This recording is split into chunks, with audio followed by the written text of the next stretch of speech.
Bonsoir à tous et bienvenue l'invité de cette TV Soir waxtu wi jot na sunu gan yegsi na ñu am plaisir de recevoir tey ci plateau bi docteur Tabouré Agne docteur en droit spécialiste des questions de gouvernance d'environnement de foncier et de décentralisation mais également d'administration territoriale et de gestion publique. Il est secrétaire national chargé des affaires politiques et institutionnelles du parti Jël Li Ñu Moom les nationalistes dirigés par le député Tahirou Sarr. Docteur maa ngi lay nuyu bu baax.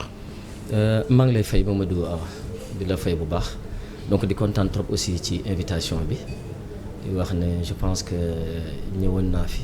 mais xaw na yàgg tuuti. C'est vrai. donc moo tax vraiment ma kontaan bi pas ci ñëw bi. ñëwee fi nag ci beneen casquette aussi. jërëjëf merci beaucoup donc voilà di nuyu aussi suñu président Tahirou Sarr. nga xam ne moom moo jiite voilà suñu parti Jël Li Ñu Moom les nationalistes. Oui. di nuyu aussi les responsables. di nuyu aussi particulièrement les Pikinois parce que je suis coordinateur départemental de Pikine. D'accord. di nuyu aussi bon toute ma famille et surtout ma femme. Merci. di nuyu aussi tout le peuple sénégalais ak les téléspectateurs yi nga xam ne ñu ngi ñuy seetaan. Jërëjëf vous êtes également conseiller municipal. Voilà ñu ngi lay sant bu baax li nga nangu wuy si sunu invitation yaa ngi koy wax léegi vous êtes avec Tahirou Sarr ci le parti les nationalistes Jël Li Ñu Moom. Vous avez fait un bon résultat lors des dernières élections législatives avec un député, un siège à l'Assemblée nationale. Mais à côté comment se déroule la vie politique et publique du parti? Bon, la vie politique et publique du parti, je pense que ça se passe très bien. Donc ça se passe très bien. Mi ngi dox. Donc évidemment li nga wax la parce que je pense que Tahirou Sarr bi muy dem ci députation bi. Le président Tahirou Sarr parce que nous on parle de président. C'est le président du parti. Donc bi muy dem ci députation bi il s'est préparé pendant 2 mois. C'est 2 mois. Yeah. En 2 mois il a pu récolter 27 000 voix. Donc loolu moo ko yóbbu assemblée. Je pense que loolu day wane donc que offre politique bi nga xam ne instant boobu joxe woon na ko. C'est une offre politique qui intéresse beaucoup les Sénégalais. Et au fil du temps depuis boobu ba léegi. Oui. Sénégalais yi aussi ñu ngi koy wane. Donc le discours passe, l'offre politique et les gens de plus en plus sont intéressés par le nationalisme moom da koy wax sax. Parce que nee na nationalisme virus la. kenn mënu ko téye day law rek. Donc je pense que on est dans ça et alhamdulillah vraiment. Le parti fonctionne très bien, on est très bien structuré, on est présent dans les 45 départements du Sénégal, dans les communes, toutes les communes de Nguigifo, et on commence même à avoir donc des mouvements et des partis même qui commencent à nous rejoindre. D'accord, c'est important et am na solo également yaa ngi koy wax vous avez eu plus de 27 000 voix ci première élection bu ngeen participer en tant que parti wala mouvement politique mu doonoon lu am solo le discours aussi xëy na avant on vous attaquait pas trop sur le discours mais on a vu que depuis que ngeen dem Assemblée nationale certains Sénégalais ont commencé wala peut-être certains hommes politiques à vous faire un procès boo xam ne c'est pas trop souvent lu ñu bëgg di dégg di leen féetale ci ñoo xam ne xëy na seen discours mooy dafay boddi ñi nga xam ne ñooy les étrangers rawatina une communauté en particulier foofee xëy na yaa ngeen ci défendre mais je veux dire est-ce que aussi du leen naka benn tâche boo xam ne dañ koy teg seen det te mën leen yàqal ci dans notre futur proche. waaw non mënuñu yàqal parce que sénégalais yi xam nañu offre politique bi nga xam ne moom la ñuy joxe. Nationalisme ñun bi ñuy woote surtout bu président Tahirou Sarr di woote moom la ñuy wax c'est un nationalisme inclusif. Participatif et un nationalisme civique. C'est pas un nationalisme ethnique de religieux ou régionaliste. maanaam du nationalisme boo xam ne day xet di boot. non ñun li ñuy woote c'est simple. li ñuy woote d'ailleurs suñu kii parti da koy wane parce que mooy bëgg sa réew bëgg sa waa réew. bëgg réew mi rek moo ñu tax a jóg bëgg sa réew nag du da nga bañ ñeneen ñi. Mais quand vous parlez souvent des étrangers par rapport ak ni ñu nekkee à l'aise dans ce pays alors qu'à côté il y a des Sénégalais yoo xam ne ils parviennent pas à obtenir yenn secteurs yi wala yu ni mel foofu la ñu di gën a attaquer en fait. Non parce que xam nga foofu nous ce que nous critiquons. nous ne parlons pas de personne. ñun politique yi nga xam ne état bi da ko teg. C'est les politiques publiques en tant que telles de gestion des étrangers. Donc c'est pas contre les étrangers mais contre ceux qui nous gouvernent en fait. Non, par rapport ak li ñu mettre en place. C'est les politiques mises en place.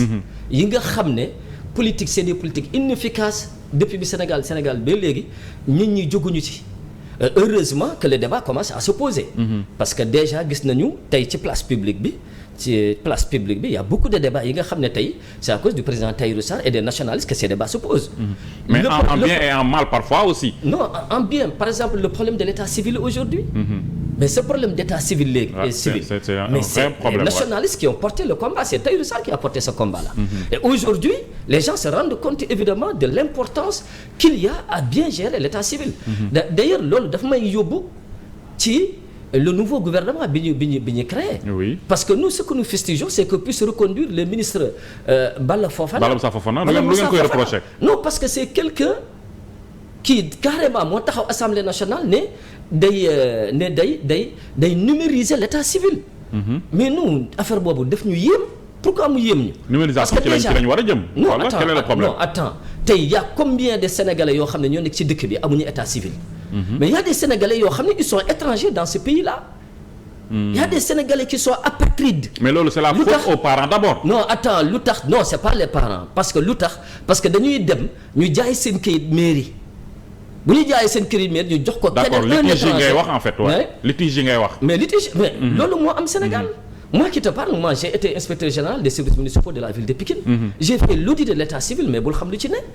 Donc dañuy jaay kayit bi sa kayitu doom kayitu sénégalais moom la ñuy jaay étranger ut ci identité carte d'identité ut ci nationalité. waaw yow nga dem sa doom nga bëgg am kayit bu noo fexe ba am ko.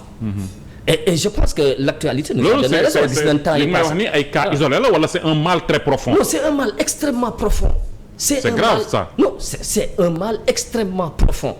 Et c'est un mal même qui risque de remettre même les fondements de la République. Loolu. Comment ça? Non. Remettre les fondements de la République maanaam l'identité sénégalaise mën na disparaître. Mais moo na disparaître mais évidemment. Waaw. Évidemment parce que l'identité juridique xam nga état civil mooy jox identité juridique citoyen. Citoyen bi yow li lay relier ak sa état mais c'est l'état civil. Bien sûr. Donc yow état civil bu fa nekkul amoo combien ñaata xale ñoo yàq seen jàng. Seen jàng yàqu. Moi j'ai été censeur du lycée de La Fosse. J'ai fait le Prytanée militaire de Saint-Louis. D'accord. Est-ce que mais j'ai vu tellement de gosses yoo xam ne mais ils n'ont pas pu faire le baccalauréat ou des examens à cause d'état civil parce que amuñu ko dañuy gis ay parents yoo xam dañuy ñëw di jooy. Parce que tout simplement seen kayitu doom nekkatul fi. mais nan lañ mën a remédier à ce problème parce que aussi c'est bien de dénoncer mais à côté proposer des solutions baax na aussi. nee nga léegi Balla Moussa Fofana dafa bëgg a numériser l'état civil. On aurait applaudi mais c'est quoi le problème. Non parce que il risque de légaliser l'illégal. D'accord. C'est-à-dire les étrangers yi nga xam ne dañuy jël kayitu sénégalais yi ñooñu la nar a légaliser. dëggal leen dugal leen ci un audit moo war a précéder. mais c'est exactement. On doit faire un audit de l'état civil. waaw xool kuy sénégalais ku dul sénégalais. kan moo jël identité jàmbur. Et puis ñi nga xam ne des milliers de sénégalais ñi nga xam ne seen état civil amuñu état civil mais il faut qu'on les recense c'est des sénégalais. mais loolu sax seen papa sénégalais la seen yaay sénégalais la. je suis d'accord avec vous mais loolu vous êtes conseiller municipal. loolu le mal donc vient des municipalités souvent ñi fay liggéey ñooy def seen ñoo xam ne yu dul noonu.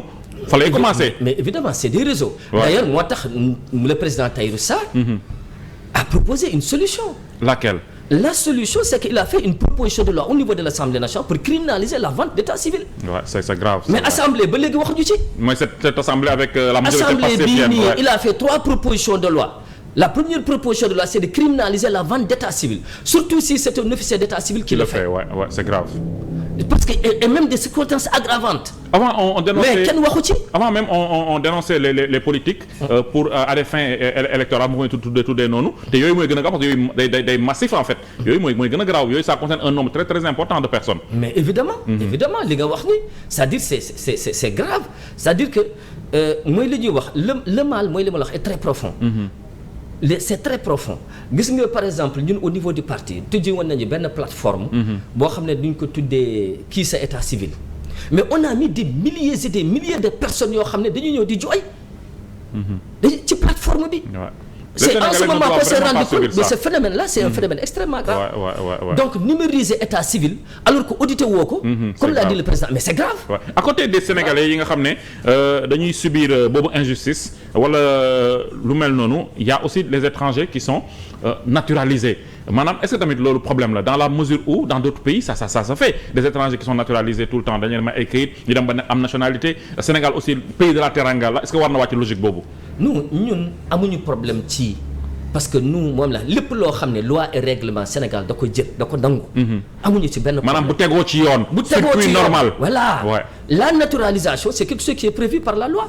par la loi 61. qui régit la nationalité sénégalaise. donc ñun amuñu ci problème. mais na tegu yoon. mais est-ce que xam nga ne parce que conditions yi ñuy laaj. conditions yi ñuy laaj.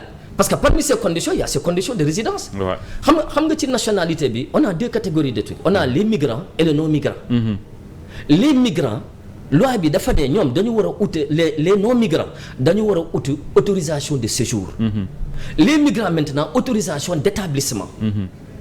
alors yow pour nga am naturalisation il faut nga am autorisation yooyu. Or les étrangers qui viennent ici au Sénégal mais il ne faut même pas de formalité administrative. te loi bi dafa ne en même temps yow en complice avec les hommes politiques. la fraude massive bi ñu doon gis. c'était en complice avec les hommes politiques. mais maintenant par rapport ak li ngeen wax nii c'est bien de dénoncer et de sortir ñi nga xam ne waruñu ko def mais est-ce que xam ngeen à côté parce que alerte bi dugg na ci nopp kilifa yi. maintenant ñi ngi gën a veiller mais est-ce que vous êtes conscient que vous êtes en train de causer du tort aussi à d'autres yoo xam ne teg nañ ko ci yoon mais au moment d'obtenir la carte d'identité on leur demande encore d'arrêter pour d'autres vérifications. non moi je comprends pas parce que yow bu fekkee li ngay def da nga ko teg ci yoon. oui mais warul am benn problème. man je connais des cas yoo xam ne dañ ko teg ci yoon dëkk fii dem am nationalité. mais maintenant pour obtenir la carte d'identité nationale bu ñu leen xoolee seen kanam wala seen tour on leur dit mais attends il faut attendre parce que ñu ngi ci phase de vérification dëgg la c'est bien mais je veux dire aussi ñi nga xam ne teg nañ ko ci yoon aussi dañuy subir dommage boobu noonu. waaw non mais xam nga ñun ce qu'on dit. tout simplement yoon bi na ko nit ñi dawal. ni ñuy contrôler li nga xam ne mooy dugg fii ci ci Sénégal. avant tout waaye loolu lañu war a njëkkee le contrôle est extrêmement important et c'est régi par la loi. ça c'est vrai les gens comme ils veulent malheureusement. damay rappeler mooy code de nationalité bi 61 la mais en 1970 les gens ont introduit des dispositions pour contrôler beaucoup plus sévèrement les trucs les migrants. mais nous sommes aussi dans une zone de libre circulation ah. est-ce que yéen a ngi xalaat loolu zone de libre circulation bi ñu nekk aussi. waaw non déggu li ñuy wax ñun. zone de libre circulation. d'accord muy CEDEAO muy UEMOA. nous ce qu'on dit même ñooñu par exemple boo jëlee CEDEAO mais le CEDEAO dafa ne mu fekkee da nga ñëw ci dëkk bi boo toogee 90 jours. da nga war a laaj carte de séjour. waaw loolu mooy yoon 90 jours. or fii amul carte de séjour et c'est la deuxième ñun dañuy joxe ay solutions c'est la deuxième proposition de loi bi nga xam ne. le président Tahirou Sarr l'a fait rentrer à l'Assemblée. qui dit quoi. il a fait une proposition de loi concernant les cartes de séjour aux étrangers. pour lan déjà question sécuritaire wala xaalis bi ñu ci am en retour. ñaar yëpp da nga ci am sécurité. parce que déjà ñu identifier nit ñi. ñu identifier mais il faut ñu xam kuy sénégalais. ak ku dul sénégalais. c'est-à-dire xam nga nous ce qu'on dit munoo développer dëkk bi munoo wax souveraineté munoo def dara ci dëkk bi si tu n'identifies pas tes nationaux d'abord et ceux qui sont des étrangers. dans ce cas bu fekkee yow defoo ko mais ces politiques publiques naka ngay mën a ko doxalee. parce que les politiques publiques sont faites pour les Sénégalais. bien sûr mais si tu ne connais pas ceux qui sont sénégalais et ceux qui sont étrangers xamoo seen sénégalais yi ñaata lañu ak étrangers yi ñaata lañu mais naka ngay mën a def ay politiques publiques yu baax. yu efficace. mais est-ce que votre discours il est bien perçu par les Sénégalais parce que certains ñoom ce qu'ils pensent mooy lu leen métti tey ji étrangers yi ñoo leen ko teg. non. nous ne disons pas ça ñun li ñu wax. oui maanaam est-ce qu'il est bien perçu. non je pense que c'est bien perçu parce que les gens ils viennent li ma lay wax nii démb rek on était à Mbao. on a reçu là-bas un parti politique. le gars tu sais ce qu'il disait parce que li nga wax dafa am le gars qu'est-ce qu'il disait. il disait que avant de venir lui il ne voulait pas venir. waaw ndax liñ ko wax ci yéen. parce que liñ ko wax ci ñun. mais bi mu ñëwee ma toog expliqué ko wax ko ñun suñu idéologie ak suñu nationale tu sais ce qu'il a dit. mu ne ma bis ni ki tey nationaliste la. il a compris. c'est-à-dire que en politique la ñu ne. en politique dañuy diaboliser. parce que ñenn ñi dañu leen di assimiler ak mu tudd parti bi nekk France mu fàtte ñoom Marine Le Pen bi. am na ñoo xam ne ñooñu lañ leen di xaw a méngale. non c'est des extrémistes de la droite c'est des racistes nous on n'est pas ça. Tahirou Sarr da koy wax sax nee na jullit moomul yenn yi. jullit mënul bañ. parce que aussi li tax ma wax la ko boo seetloo ay jamono ci ginnaaw on assimilait un peu yéen seen politique ak bu Pastef que ne am na ay similitudes mais ñoom ils se sont démarqués carrément wax ne ñoom li ñuy wax souverainisme ça n'a rien à voir ak seen nationalisme bi ngeen di woote yéen. non ñun suñu nationalisme je l'ai dit tout à l'heure c'est un nationalisme inclusif qui met l'intérêt national du pays au-devant de tout. souveraineté nag mais ñun dañu gëm ne souveraineté mënul am d'abord tant que rek la wuñu les fondamentaux. et les fondamentaux c'est de savoir qui est sénégalais et qui est étranger. nous c'est ça qu'on dit et il y a des choses on dit que l'étranger il y a des métiers il y a des métiers yoo xam ne ça est destiné au Sénégalais. foofu la problème bi nekk en fait pourquoi vouloir ça alors que les Sénégalais à l'étranger ils sont voilà ñu ngi peut-être mën nañu jëm ci côté logement que ne un étranger amul droit am kër bu tool nangam wala affaire yu mel noonu wala yu mel noonu mais je veux dire par rapport au métier au travail est-ce que tam bu ñu ko appliquer Sénégalais à l'étranger du doon lu doy waar. non mais il y a des xam nga dëkk bu ne. dëkk boo dem il y a des métiers yoo xam ne étrangers ils n'ont pas droit à ça parce que c'est des métiers stratégiques doomu réew mi ñoo ko moom loolu dëkk boo dem day am. te beneen bi mooy. comme lan par exemple le commerce wala. ñun suñu loi comme lan par exemple. le transport par exemple je donne l'exemple du transport. waaw fii y a beaucoup d'étrangers maintenant qui sont dans le transport waay. boo jëlee cag-cag yi tey y a combien d'étrangers Yango yi waay je veux pas faire de la pub mais waay y en a beaucoup waay. alors que te en général c'est des gens qui concurrencent même ces gosses là. parce que da ngay ñëw tey jël cag-cag un étranger di ko dawal sénégalais bi day fay bu demee kër ga day joxe. day dépense il a des frais il a des trucs et cetera.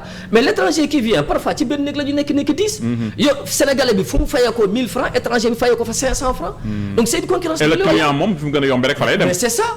or l'État ne réagit pas par rapport à ça. mais le mal est profond il y a pas que le transport il fait fi ñu nekk li ngay wax ni c'est valable aussi pour le commerce boo seetloo les boutiques des quartiers et autres. mais évidemment pour le commerce et même pour l'administration.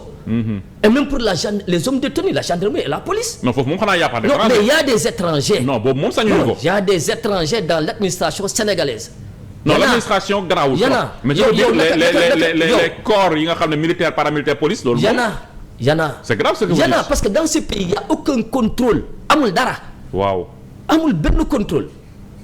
fii par exemple dans notre pays qu'est-ce qu'on dit bu nekkee yow pour nga nekk sénégalais il faut que sa papa doon sénégalais. il faut que sa yaay doon sénégalais c'est le droit du sol. à quelques exceptions près. droit du sang. est-ce que vous voyez mais fii da ngay gis un étranger papa ji sénégalais papa ji étranger la yaay ji étranger la bu ñu juddee ñu dem déclarer ko mairie. et on laisse faire. ñu dem déclarer ko mairie on laisse faire. personne ne dit rien. mais yéen seen xeex bi ci ñan ngeen ko jublul les couches inférieures wala aussi c'est valable pour les puissances. non nous parlons de tous les étrangers. nous disons par exemple que nous parce que par exemple li am Sénégal tirer vers le bas mais les puissances mën nañu tirer vers le haut. on a besoin d'eux je veux dire. mais parlons par exemple de l'affaire Khadim Ba par exemple bi nga xam dañ ko tëj. oui c'est un industriel sénégalais c'est un capitaine d'industrie. jëla Babacar Ngom. Sedima oui Babacar Ngom Sedima. mais fii ñaata entreprise étrangère ñoo fi am suuf. bëri na. mais yéen a am pas ñu jël Danone Danone boo demee dans la vallée du Sénégal am na fa 100 000 hectares. même l'immobilier maintenant ay Sénégal bëgguma tudd mais voilà. ay Adoha bu Maroc mooy fi am ay. mais évidemment déggoo ma bu ma la doon limal tey entreprise yi nga xam ne dañ fi am ak hectares yi ñu am. même les finances assurance banque yi. tout ça évidemment mais or nit ñi duñu wax noonu mais Babacar Ngom c'est un Sénégalais. c'est un national. quand il a voulu des hectares pour travailler mais dañ ko il a dû renoncer même. mais comment tu comprends Khadim Ba est en prison mais pourquoi c'est un industriel. ñeneen étrangers yëpp dañ leen bàyyi moom ñu téye ko. c'est pas normal. c'est alors que c'est un capitaine d'industrie mais kooku mën nga ko génne mu dem liggéey. bien sûr parce que dafa yor ay employés dafay liggéey dafay def ci Sénégal. il fait tourner l'économie. mais kooku mën nga transiger question de douane la. douane on peut transiger. les autres on transiger ñu bàyyi leen moom bàyyiwuñ ko. donc ñun yooyu la ñuy wax dañu ne aussi bien dans le domaine économique. li ñuy jiital sénégalais bi la le citoyen sénégalais l'industriel sénégalais la préférence nationale bi ñuy wax dañ koy wax nii. mais jëmmaluñ ko. parce que bu ñu ko jëmmaloon demee ni dans les marchés publics qu'est-ce qui gagne les marchés publics c'est les entreprises étrangères. mais l'affaire Azer un exemple voilà ay sénégalais ñoo ko yoroon mais très bien on prend ça dans les mains des sénégalais. ba pare ñu jox ko des étrangers. c'est révoltant. mais vous croyez que c'est normal et vous voulez développer ce pays naka lay pays dëkk bi. mais aussi est-ce qu'on a les moyens de notre politique maanaam est-ce que mën nañu téye lépp loo xam ne bëgg nañ ko ci wàllum koom parce que nee nañ aussi balaa ngay wax sa bopp day fekk nga mën sa bopp aussi est-ce que toll nañ foofu wala est-ce que du étape par étape lañ ci war a dem. waaw xam nga nag Mamadou. bu bëggee dara il faut te donner les moyens de le faire. nous on a un projet de société boo xam ne ñun secteur yëpp dañ ko laal wax naa la ko nee naa la ñun xaaruñu ba nekk ci nguur gi. di commencer proposer. vous avez déjà des propositions. nous avons déjà des propositions yoo xam ne déjà. bloqué par l'Assemblée. bloqué par l'Assemblée nee naa la il y a 3 projets de loi beneen bi 3e bi mooy proposition de loi bi président Tahirou def mooy nu mu tudd c'est une proposition de loi. Pour la protection du foncier national. Et la souveraineté foncière. Dans ce projet de loi là il dit que dañu wax ne que titre foncier. waruñu ko jox un étranger. du yoon étranger warul am titre foncier. et ce mën leen jox bàyyi ñu liggéey à un moment donné après voilà. suuf si pour sénégalais yi. bien sûr sénégalais yi moom suuf si suuf Sénégal. beneen étranger bu ñëwee nag mën nañ ko abal mu liggéey bu pare. mais loolu c'est pour l'avenir wala mën nañ corriger rectifier les erreurs du passé. non on va rectifier. dans la proposition de loi après naa la ko jox. on dit clairement ne que tey président Tahirou te da koy wax chaque fois. bis bu jëlee nguur gi tous les titres fonciers il va les transformer en titres précaires et révocables. d'accord en parlant de l'Assemblée nationale ak des propositions ñu taxaw tuuti ci l'actualité ak cette assemblée 15e législature li fay xew jamono ji noo koy jàngatee maanaam seen biir ñuy démissionner di xajal kii dem kii ñëw mag boobu noonu est-ce que war na am au sommet de nos institutions. xam nga on vit une période extrêmement délicate. de notre histoire politique. institution kenn du ko fooy. institution kenn du ko fooy institution du da ngay jóg ma toog non les institutions c'est le socle de la République. C'est extrêmement important. man dama gëm ne xëy na ñi koy def dañu xamul njëriñu institution. parce que ce qu'on est en train de voir là c'est inédit hein. déggoo mais loolu mais caaxaan la sérieusement parlé. M'excuser du terme. Mais sincèrement parlé les institutions doivent être respectées. C'est important. Ce qui se passe à l'Assemblée nationale est inadmissible. Est inadmissible. Nous ce que nous prenons c'est tout simplement que nit ñi nañu respecter institution yi. respecter règles yi bàyyi fooyee institution yi. mais est-ce qu'on peut l'Assemblée nationale est la deuxième institution du pays. donc waru mën a demee nii. mais l'Assemblée est déjà élue est-ce que mën nañ ci dara ils en ont pour 5 ans 2 ans moo jàllagum certains demandent au président même jàllagul 2 ans de dissoudre l'Assemblée au bout de 2 ans mais aussi dissoudre demande élection ñàkkaat xaalis est-ce que loolu solution la est-ce que amul yeneen garde-fou wala ay mesures yoo xam ne peut-être mën na tax ñu arrêter li xew nii. man je pense que il faut d'abord que le Conseil constitutionnel se prononce sur ce qui s'est passé. mooy l'affaire Sonko. mooy très bien. Ouais. Parce que ça il faut que le Conseil constitutionnel règle ça parce que xam nga lu tax. même bu dul sax njëbbu Sonko et cetera li mu def mais il faut qu'on ait une jurisprudence. pour que lu mel nii. bañ a amati ëllëg xam fu ñuy tënk c'est vrai. parce que bu Conseil constitutionnel prononcé wul c'est des choses qui vont continuer gis nga déjà. dañ ko def benn yoon mu jàll. ñu defaat ko. tu vois et ça va continuer. je pense que le Conseil constitutionnel est garant de l'état de droit. Aujourd'hui c'est les fondements même de l'état de droit qui sont en danger. parce que Assemblée nationale foofu la ñuy voter loi. parce que quand les Sénégalais choisissent librement après waruñu nekk di ko manipuler en fait. non je parle même pas de l'Assemblée mais même ce qui s'est passé à la mairie de Dakar avec Barthélémy nañ ko dindee ay maanaam yooyu aussi ay mbir la yoo xam ne ay failles la yu xam ci sunu loi ak règlement yi. mais doole la. et ça fragilise les institutions. or ñun notre force c'était surtout les institutions. ñaata épreuves yu difficile dañ fi jàll. le Sénégal am mais lan moo ci génne c'est la solidité de nos institutions. aujourd'hui nag il y a des gens qui viennent maintenant pour malheureusement de fragiliser les institutions. Et je pense que par exemple commencé wul léegi. parce que quand quelqu'un se permet par exemple de dire du mal à des magistrats. de dire du mal à notre justice. de dire du mal à ces mais vraiment ça c'est. mais ce qui est grave monsieur Agne mooy que des membres du Conseil constitutionnel ont été accusés de corruption en 2024. lu garaaw te ba tey mujjul fenn. ba tey on ne sait pas ba xam accusation yi fausse la wala li am na maanaam on ne sait pas en fait. mais moo tax ñun les nationalistes on a toujours demandé à ce qu'on ouvre des enquêtes par rapport à ça. il faut qu'on règle ce problème là. parce que moo am Conseil constitutionnel boo xam ne. dañ ko taqal. oui xëy na moo def xëy na deful. mais on ne sait pas il faut que leer. dans ce cas quelle crédibilité lay war a am. ban crédibilité la mën a am. parce que loolu day wàññi institution. c'est-à-dire que aujourd'hui nos institutions là vraiment doy na waar. elles deviennent de plus en plus fragiles. deviennent de plus en plus parce que Conseil constitutionnel tey. mais crédibilité dafa wàññeeku. depuis boobu donc cette affaire là je pense qu'il y a un juge qui a porté plainte. mais depuis 2 ans. Moi juge Cheikh Ndiaye je pense bien voilà. mais même à côté la justice sénégalaise aussi ces dernières années marche am xaw na doy waar parce que quand 2 militaires disparaissent. kenn ki ñu gis kooram kenn gisuñu ko depuis 2 ans l'affaire Fulbert Sambou Didier Badji ba tey xamuñu fan la mujj on en communique même pas xamatuñu le gars qui s'était suicidé entre guillemets à l'hôpital damay fàtte nu mu tudd Mankabou xamuñu les affaires yi amoon 2024 ba tey xamuñu maanaam réew mu toll foofu aussi après les gens peuvent dire que mën naa def lu ma neex du mujj fenn. mais li nga wax la moo tax ñun les nationalistes on a toujours prôné ne que ces affaires là il faut que ça soit ça il faut que mu leer. responsabilité kan la ñi fi nekk tey. non ñoo ko war a lijjanti en fait je veux dire. war a lijjanti parce que ñoo yor état bi. ñoo yor état c'est eux qui doivent régler ces problèmes là du ñu ngi nii di topp ay nit le règle les kii de compte la réduction des comptes mais rapidement c'est fait. jàpp na ñi ñuy jaar a jàpp et cetera et tout ça je suis parti.